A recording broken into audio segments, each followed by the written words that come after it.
Right, ఇక మిగతా updates చూద్దాం. మూసీ ఆక్రమణలపై తెలంగాణ రాష్ట్ర ప్రభుత్వం కీలక నిర్ణయం తీసుకుంది. ఆక్రమణలను తొలగించేందుకు ప్రత్యేక కార్యాచరణను రూపొందించినట్లు Musi river front development corporation MD Dana Kishore తెలిపారు. ఇదే విషయంపై ఆయన మీడియాతో మాట్లాడారు. మూసీ సుందరీకరణలో భాగంగా మూసీలో ప్రైవేటు వ్యక్తులకు సంబంధించిన దాదాపు 1600 నిర్మాణాలను సర్వే ద్వారా గుర్తించినట్లు తెలిపారు. ఈ నిర్మాణాలను తొలగించాలని నిర్ణయించినట్లు చెప్పారు. అయితే ఇందుకోసం Musi river front development corporation ద్వారా ఒక కార్యాచరణను రూపొందించినట్లు దానా కిషోర్ తెలిపారు. ముఖ్యమంత్రి రేవంత్ రెడ్డి ఆదేశాల మేరకు ప్రతి ఒక్క నిర్వాసితులకు డబుల్ బెడ్రూమ్ ఇళ్లను మంజూరు చేసి పునరావాసం కల్పించాలని ప్రకటించారు. బఫర్ జోన్ కు సంబంధించి భూసేకరణ పునరావాస చట్టం ప్రకారం ప్రభుత్వానికి ప్రతిపాదనలు పంపించామని దానా కిషోర్ తెలిపారు. ప్రభుత్వ అనుమతి వచ్చిన తరువాత చట్ట ప్రకారం నష్టపరిహారం ఇస్తామన్నారు. ఆ తర్వాత మాత్రమే భూసేకరణ కార్యక్రమాన్ని ప్రారంభిస్తామని చెప్పారు. రైట్, ఇక ఇదే అంశానికి సంబంధించి పూర్తి సమాచారం మా ప్రతినిధి అవినాష్ లైవ్ ద్వారా అందిస్తారు. అవినాష్.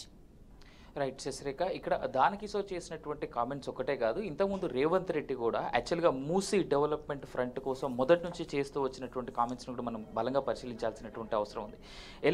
పార్లమెంట్ ఎలక్షన్స్ టైంలో కూడా భువనగిరిలో కావచ్చు, చేవెళ్లలో కావచ్చు, హైదరాబాద్కి సంబంధించి ఈ 3 చోట్ల ఎక్కడెక్కడైతే రేవంత్ రెడ్డి పాల్గొన్నాడో అక్కడ ప్రతి చోట ఆయన క్లియర్గా చెప్పడం జరిగింది. మూసీ రివర్ ఫ్రంట్ డెవలప్మెంట్ కోసం స్పెషల్ ప్యాకేజ్ కింద దీన్ని డెవలప్ చేయబోతా ఉన్నాం అనేటువంటి మాట. అవసరమైతే వరల్డ్ బ్యాంక్ దగ్గర నుంచి కూడా అప్పు తీసుకొచ్చి మరి మేము చేస్తాం అనేటువంటి మాట చెప్పాడు. 50,000 కోట్ల రూపాయలతో మొదలుపెట్టి 1,00,000 కోట్ల వరకు ఆయన పబ్లిసిటీలో చెప్పినటువంటి మాటలు అందరికీ విదితమే. అయితే ఈ తరుణంలోనే ఈ రోజు ప్రెస్ మీట్ పెట్టినటువంటి కేటీఆర్ కూడా ఒక మాట అన్నాడు.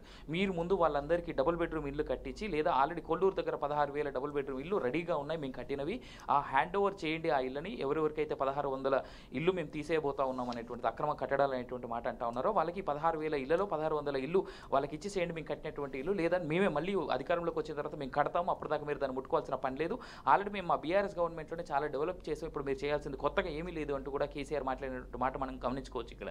అయినప్పటికీ కూడా రేవంత్ రెడ్డి కానీ, దానా కిషోర్ కానీ, లేదా జిహెచ్ఎంసీ కమిషనర్గా ఉన్నటువంటి ఆమ్రపాలి కానీ ఈ హైడ్రాకి సంబంధించి, తర్వాత మూసీ డెవలప్మెంట్కి సంబంధించి ఎలాంటి వెనుకడుగు వేయబోయేటువంటి సమస్య అయితే కనబడట్లేదు ఇక్కడ.